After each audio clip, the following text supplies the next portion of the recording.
नमस्कार दोस्तों, मैं मनोज मुसाफिर साहू नेशनल आवाज़ यूट्यूब चैनल पर आप सभी का स्वागत करता हूं। दोस्तों, छत्तीसगढ़ में कल भाजपा ने मुख्यमंत्री का नाम घोषित कर दिया।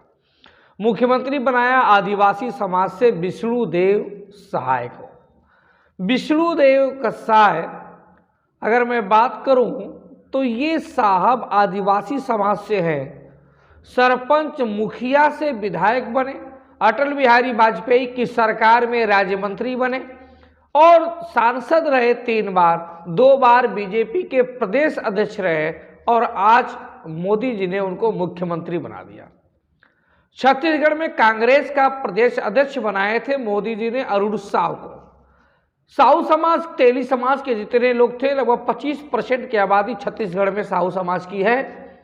सबकी आशा विलासा बनी कि जब प्रदेश अध्यक्ष बना है तो निश्चित रूप से मुख्यमंत्री भी बनेगा, क्योंकि कांग्रेस ने जब भूपेश बघेल को प्रदेश अध्यक्ष बनाया था तो उनको मुख्यमंत्री बनाया था।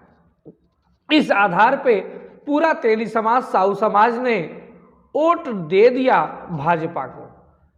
पिछली बार मोदी जी ने खुद कहा था छत्तीसगढ़ में जाके कि साहू ही मोदी हैं, साहू ही मोदी हैं, फिर भी उनको वोट नहीं दिया था, क्योंकि ताम्रध्वज साहू को ये माना जा रहा था कि कांग्रेस सीएम बनाएगी। पूरा का पूरा साहू समाज ने ताम्रध्वज साहू के नाम पे कांग्रेस को वोट दे दिया।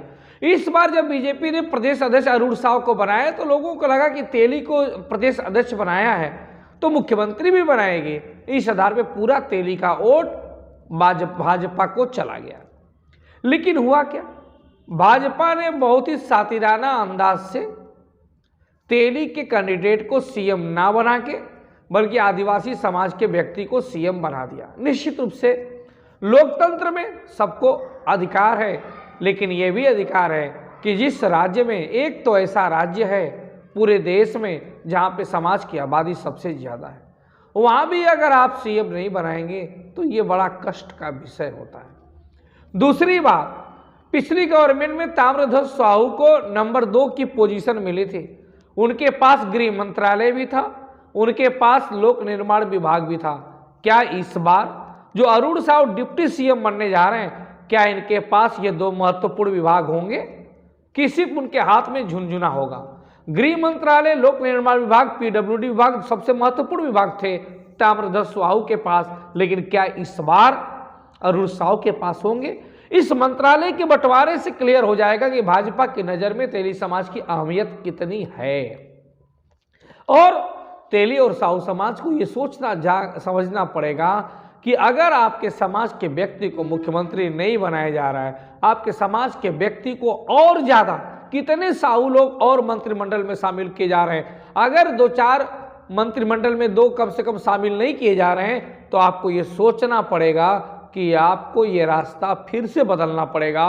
जिस प्रकार से आपने कांग्रेस को झटका दिया है, उसी प्रकार से आने वाले चुनाव में, चाहे वो 2024 का ही क्यों ना हो, भाजपा को भी झटका देना पड़ेगा। राजनीतिक पार्टियां समर्थन की परिभाषा, समर्थन की भाषा को नहीं समझती, ये हमेशा झटके की भाषा को समझती हैं। जो जातियां इनके साथ झटका देती हैं, थोड़ा सा इनको दिखाती हैं कि अपने वोट की ताकत को, उसी के साथ ये हो जाती हैं, उसी की बात को मानती हैं, उसी के प्रतिनिधित्व को देती हैं। तो ये सबको सोचना समझना भी पड़ेगा। धन्यवाद।